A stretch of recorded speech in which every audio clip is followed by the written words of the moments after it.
Coaching, and welcome back. We're here this morning to give you some tips you can take into your life today and make it a little bit better. So today we're going to talk about something that all of us do. Pretty sure you do it. I already did it this morning, and that is eat. Okay? Eating is one of those fundamentals that when you control how you eat, it makes the rest of your life better and more effective. So I want to talk to you about some ways that maybe you're not in perfect control of what you're eating, okay? And how maybe you can take back control. So today we're going to talk about the subconscious influencers of your diet.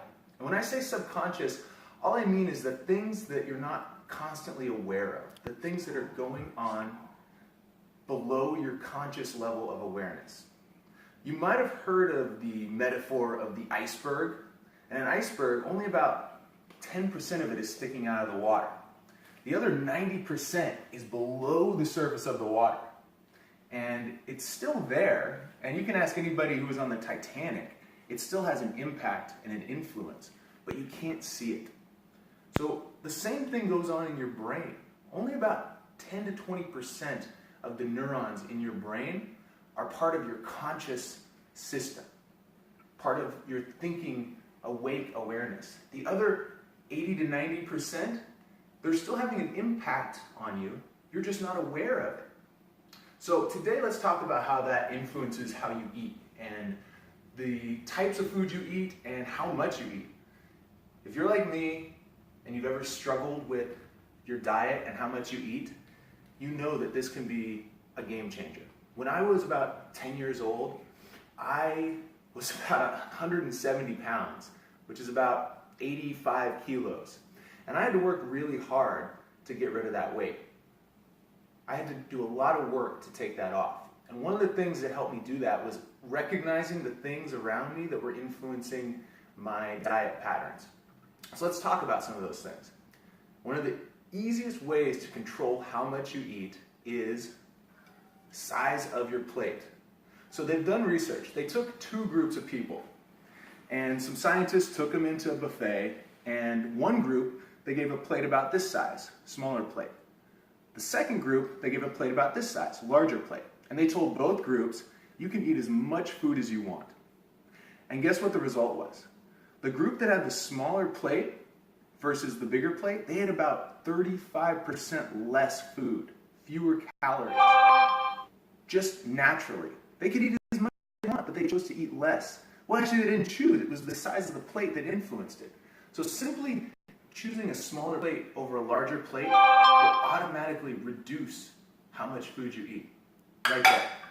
Now, the same thing goes for glasses.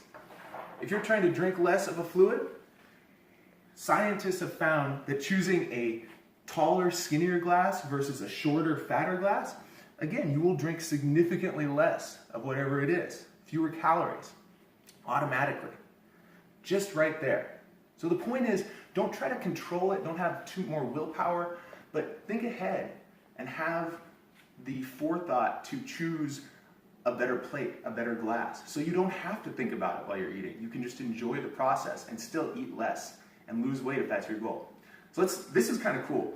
The color around you, the color of the room, the walls, even your dishes, the color actually has a lot of influence. So if you are in a place that has a lot of bright colors, reds, just bright colors, it's actually going to stimulate you. It's going to make you want to eat more naturally. And the flip side of that is, if you're in a place that has a lot of cooler colors, like blues and grays, you're naturally going to eat less. So again, if you go out to a restaurant and you realize that there's a lot of bright walls, well, guess what? They're probably trying to make you eat more. So you can recognize that and choose to eat less, or control your environment. If you look around here, we have a lot of cool colors. It's calm, peaceful in this kitchen. Okay? This would be the kind of environment that will help you eat less naturally. So when you go grocery shopping, that's another time that you're being influenced. And this is kind of interesting. They've done studies, and if you go to a grocery store and you're shopping for wine, and they're playing French music, well, guess what kind of wine you're most likely to buy? French wine. And if you go to a grocery store, the same store, with the same selection, and they're playing German music or Austrian, I'm Austrian, I like Austrian music, guess what kind of wine you're probably going to buy? Austrian wine. That's not because you chose to, it's because there was something around you in your environment, just the sound, that was influencing you. So the whole point of everything we're talking about today is your environment is subconsciously affecting what you do, what you eat, what you buy, how much you eat. So the way you can control that is be aware of it and change your environment. When you choose a smaller plate over a larger plate, you're changing your environment. When you choose a different shaped glass, you're changing your environment. So that's the whole trick. Don't try to have more willpower. Don't try to fight it or just eat less. But think ahead and change your environment. And when you change that, you're going to change what you eat. And remember, food and nutrition is one of the fundamentals.